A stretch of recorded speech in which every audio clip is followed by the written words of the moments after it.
Mais après, on se demande, mais où on peut y aller? L'antisémitique, elle est dans tous les endroits, dans tous les pays. On a aussi la nationalité française, on pourrait y aller en France, mais mes gosses, ils m'ont dit, non, non, on va pas nulle part, on reste ici.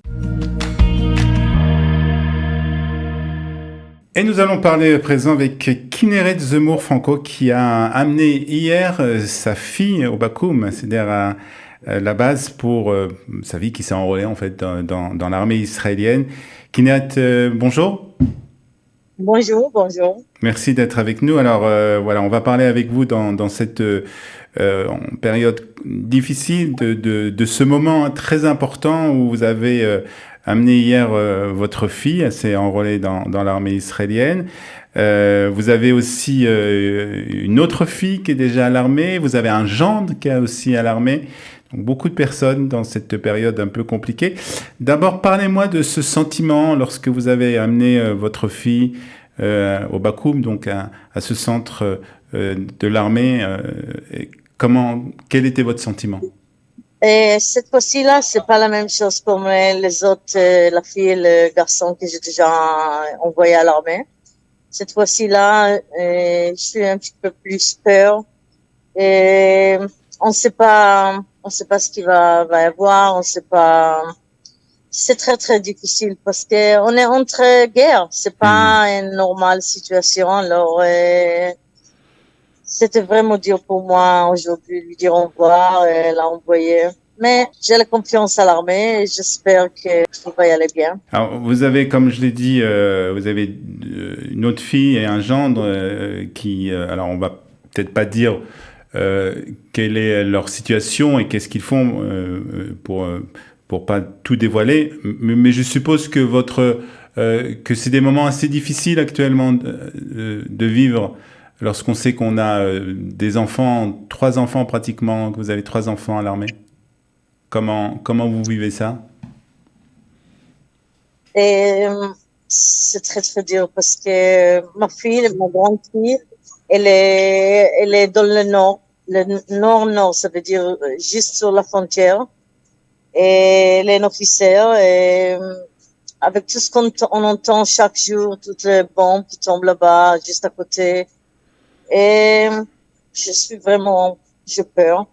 Et elle fallait qu'elle se marie ce dimanche-là, le 22 octobre, mais elle n'a pas pu se marier, alors ils ont bougé le mariage. Ah, ils ont repoussé leur mariage. Oui, parce que son copain, son fiancé, il est à Gaza. Il est juste dedans. Et on passe des moments très, très difficiles avec beaucoup de soucis. Et maintenant, comme je dis, l'autre fille, elle est allée, elle va aussi aller elle est au sud. Et elle va dans une direction qu'elle va être aussi un officier. Alors, c'est très... Et c'est beaucoup de soucis. Je sais pas comment te dire en plus. Ouais. Mais On vous savez, on s'adresse à Studio Qualita plus particulièrement aux nouveaux immigrants de France, à ceux qui sont arrivés de France depuis plus ou moins longtemps. Et c'est vrai qu'on a l'impression, en tout cas, lorsqu'on est israélien, lorsqu'on est né en Israël, que c'est quelque chose qu'on vit plus facilement. Peut-être que des gens qui viennent de France, viennent d'arriver. Euh, et j'ai l'impression, en vous entendant, que c'est aussi quelque chose de terrible, en fait. Même si on est né ici, si on connaît exactement la situation, si on connaît ce qui se passe en Israël, si vous avez, en fait, vous aussi, je suppose que vous avez fait l'armée, vous avez des frères et des sœurs qui ont fait l'armée. Et en fait, ce que vous nous dites, quelque part, c'est quelque chose à laquelle on ne peut pas s'habituer. Moi, je fais l'armée aussi. Et je connais la situation, comme tu as dit. Mais je crois que cette période-là, il n'est pas comme ce qu'on a vécu jusqu'à maintenant.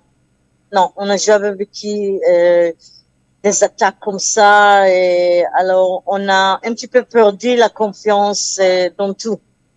Oui, on a une bonne armée, on a tout ce qu'il faut ici, mais quelque chose, il nous a vraiment bougé. On est choqué, on a Hmm. peur, on a peur.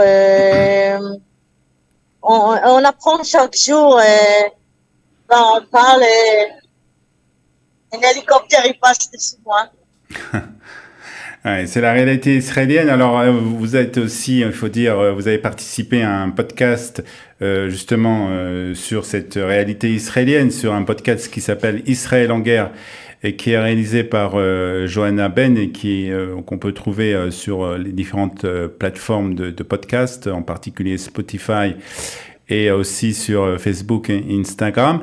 Et en fait, Johanna a voulu aussi vous interviewer parce que vous êtes quelque part le reflet de cette réalité israélienne concernant justement donc d'une part une mère qui envoie ses enfants à l'armée, mais aussi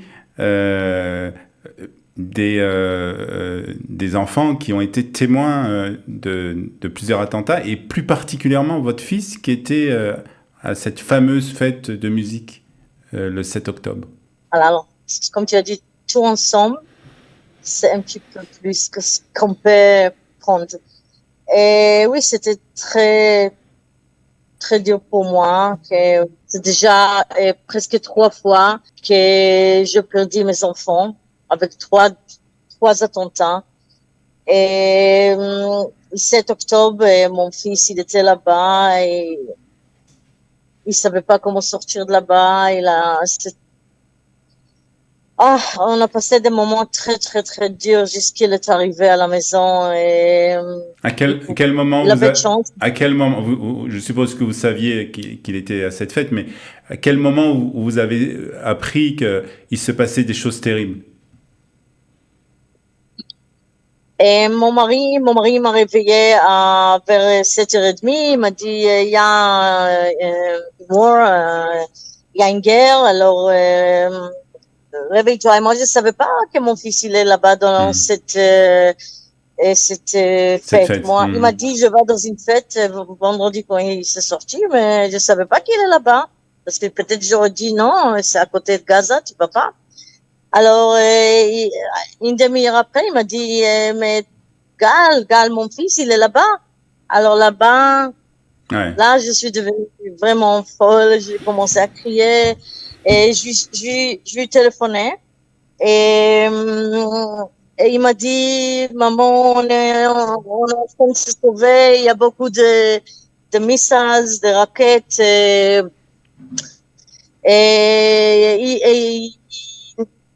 et comment dire, ils essayent de nous tuer avec les revolvers, ils sont après nous alors je dis ok, doucement, et essayez de sauver. Et on était avec lui toujours dans le téléphone et à la fin ils ont réussi je sais pas, on peut pas expliquer comment après tout ce qu'on a vu de la façon que les autres ils étaient tués par tous les endroits. Mais je sais pas, ils étaient avec une fille qu'elle était très cool. Elle voulait rentrer dans la voiture et ils ont pas voulu. Ils ont pris la clé. Ils savaient pas quoi faire. Ils étaient desperate. Ils étaient dans une situation très, très. Et à la fin, ils ont pris la voiture et ils ont réussi de se sauver de là-bas. Ils ont vu des choses très horribles, mais à la fin, c'est arrivé. Mais moi, tout le temps qu'il était là-bas, j'étais dans le téléphone. J'essayais d'être cool, mais de l'autre façon, j'étais. Alors, jusqu'à ne pas arriver à la maison, je n'ai pas pu respirer. Ouais, alors on va pas rentrer dans les détails, mais d'autres enfants ont aussi été témoins d'attentats, puisqu'ils étaient vraiment proches d'attentats qui ont eu lieu.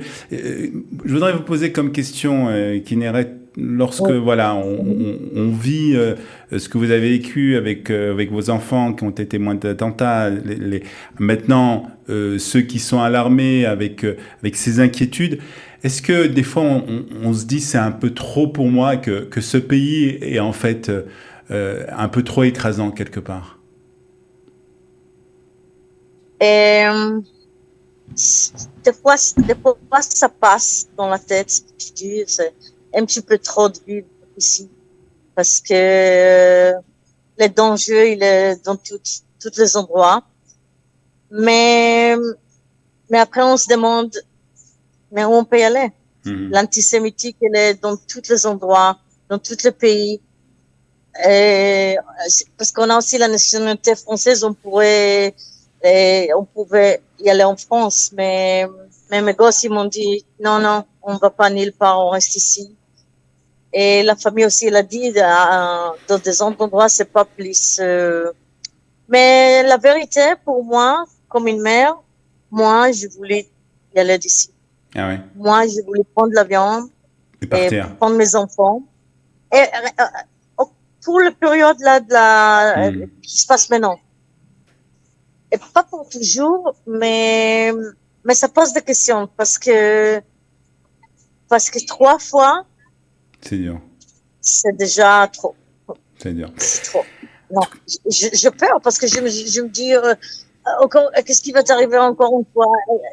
Mhm. 3 fois, je sais pas, je réalise encore 3 fois. 3 fois. J'ai presque perdu mes gosses à cause de terror-attaques. Alors, Mhm. Très bien, oui, Kinéret. je veux un petit peu. Ouais. Ce que je veux dire, c'est que je veux un petit peu de la paix, Check-it. On veut tous donc la même chose, hein. On veut tous un peu Oui, ça. Ouais. de chéquette, un peu de silence, un peu de paix en tout cas.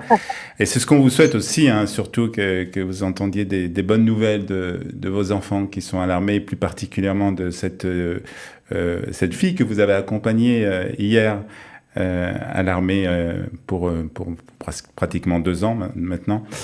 On va leur En souhaiter donc quoi, à tous qu'ils reviennent Béchalom, hein, chez R0 bon, Béchalom, comme on dit en hébreu, et la paix, bien entendu, la paix pour nous tous. Merci beaucoup, Kinéret Zemmour Franco, d'avoir été avec nous. merci à toi pour ton. Merci, au revoir et rien que de bonnes nouvelles. Merci. Voilà, et si vous avez envie de savoir un peu plus justement sur ces tentatives, sur ces attentats dont étaient témoins les enfants de Kinéret, vous pouvez retrouver Kinéret sur un podcast qui a été réalisé donc par Johanna Ben et qui s'appelle Israël en guerre, que vous pouvez trouver donc sur les différentes plateformes de podcasts comme Spotify et Facebook et Instagram. Merci beaucoup. Merci, monsieur. Au revoir.